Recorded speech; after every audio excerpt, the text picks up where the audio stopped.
مباراة هامة جدا يعني استكمال إلى المباراة النهائية، وهينضم لينا الآن يعني المدير الفني لمنتخب مصر الأول، واحد من نجوم بقى الزمالك والأهلي ومنتخب مصر، كابتن إيهاب الألفي، هو المدير الفني لمنتخب مصر الأول للبنات أو للسيدات. كابتن إيهاب، برحب بحضرتك وأقول لك النهارده خلاص بقى دخلتوا في مرحلة الجد أدوار إقصائية، وأعتقد مباراة النهارده خلينا نتكلم بواقعية ونتكلم باسكت ما فيهوش نتيجة مضمونة، ولكن مباراة تعتقد يعني حتى الدكتور محمد حميدان بيقول لي في فرق خبرة، ناس سبقانا بكتير جدا واحنا عارفين الموضوع ده، واعتقد مباراه النهارده مهمه اللي انت تقدر تستعد لمباراه الغد برغم ان هي مباراه قبل النهائي.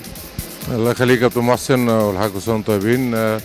يعني اكيد طبعا يعني احنا لعبنا الكويت قبل كده، كان في فرق سكور كبير، بس ده في النهايه بالنسبه لي هو ده السيمي فاينل، وانا بحط للفرقه تارجت معين في كل مباراه بغض النظر عن مستوى الفرق المنافسه ايه، لان زي ما قلت لك في بدايه الحوار من اول البطوله ان احنا هدفنا الاكبر هو الافرو باسكت ان شاء الله في رواندا.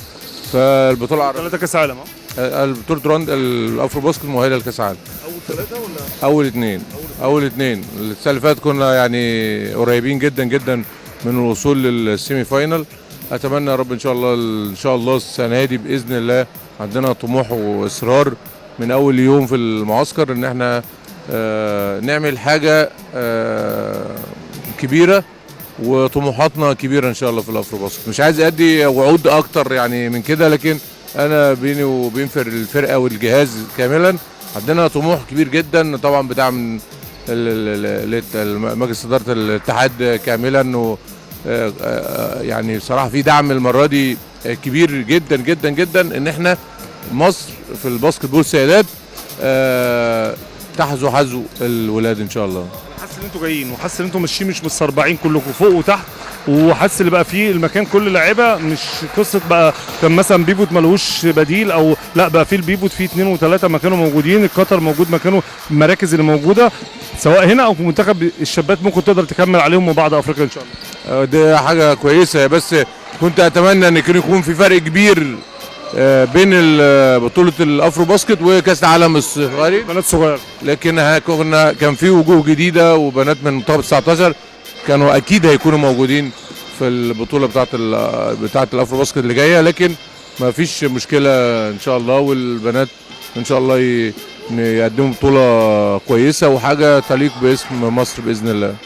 مستبعد النهارده كابتن مرال اشرف واسرار ماجد، 2 من الخبره اللي موجودين عندك، ايه اللي هتنفذه؟ الكره كل شويه قاعده جدا ايه اللي ممكن تنفذه النهارده في الملعب مع البنات؟ انا حاسس ان انت ممكن في البطوله الافريقيه ايه اللي ممكن تكون تكتيك انت قاعد بتحفظ البنات في التدريب وعايز تطبقه رسمي النهارده؟ هل تكتيك دفاع عشان الفرقه الافريقيه جامده هتطبقه؟ عايز حضرتك توضح لي. هو الاثنين طبعا عندنا طبعا يعني تكتيك دفاعي وتكتيك هجومي. يهمني دلوقتي جدا في البطوله دي هو التكتيك الدفاعي، ان بغض النظر عن الفرق المنافسه ان هم انا حاطط تارجت يجيبوا سكور معين المفروض ما يزيدوش عنه معانا، بغض النظر كل فرقه بقى على قد مستواها الفني. زي الكويت يجيبوا رقم معين، ما ينفعش يعدوا الرقم معين في الديفنس، يجيبوا فينا سكور معين، فلازم في الديفنس نعمل 1 2 3. نفس الكلام بنات كده، نفس الكلام مع ان شاء الله باذن الله ربنا يكتب لنا الخير في الفاينل ان شاء الله بكره. نفس الكلام عندنا برضو تارجت معين في الديفنس، لان في فروقات كبيره بين المستوى الافريقي والمستوى العربي في الباسكت بول سيدات، فرق كبير جدا.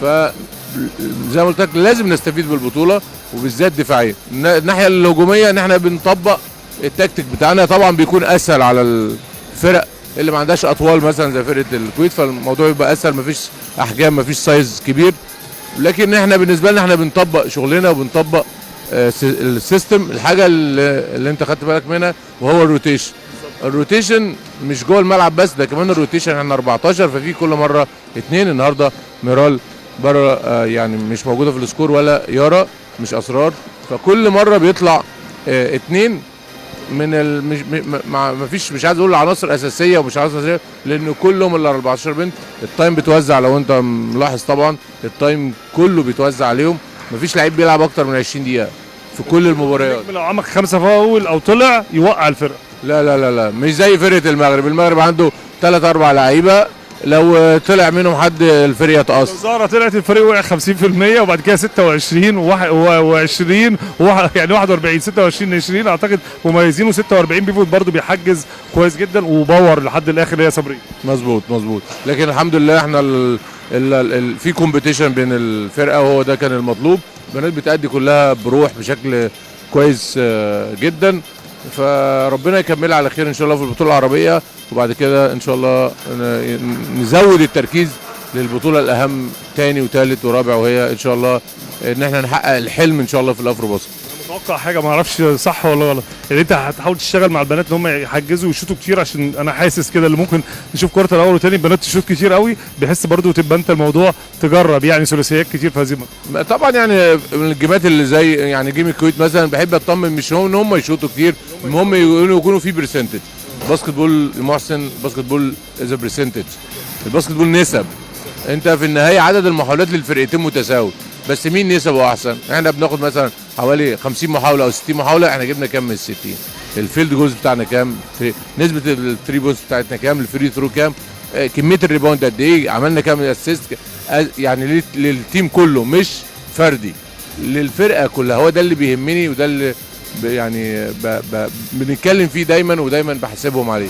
موضوع التحكيز والريباوند هو ده حاجه اساسيه عندنا، لان الافارقه اطول مننا واقوى، بيخبطوا جامد، مش كل التخبيط بتحسب فاولات. بالظبط، هم اطول واقوى، فلازم نحجز ولازم نجيب كميه ريباوند كبيره.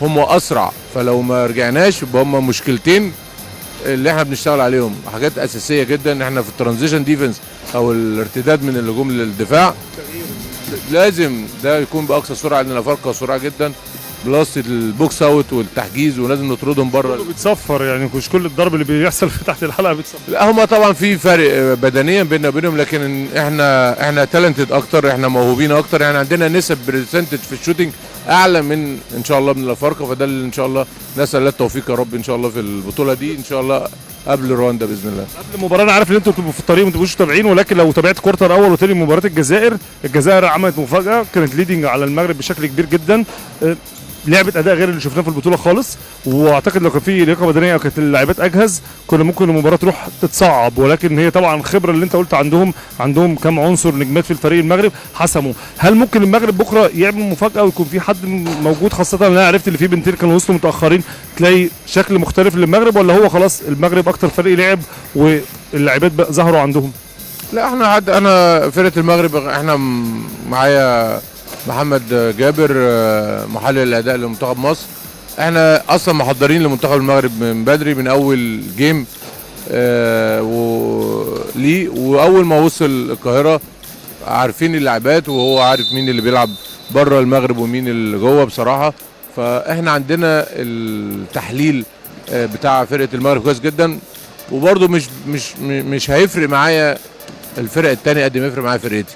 احنا في حالتنا الطبيعيه وفي قمه تركيزنا دفاعيا وهجوميا، يعني مش هتفرق احنا بتلعب مين، هو ده الاساس. المهم لعيبتك انت شكلها عامل ازاي، التركيز عامل ازاي، الحفظ عامل ازاي، التنفيذ، وفي الاخر بقى طبعا توفيق ربنا سبحانه وتعالى في النسب العاليه. لو احنا في الراوند نسبنا الطبيعيه ان شاء الله يكون الموضوع باذن الله احسن بكتير.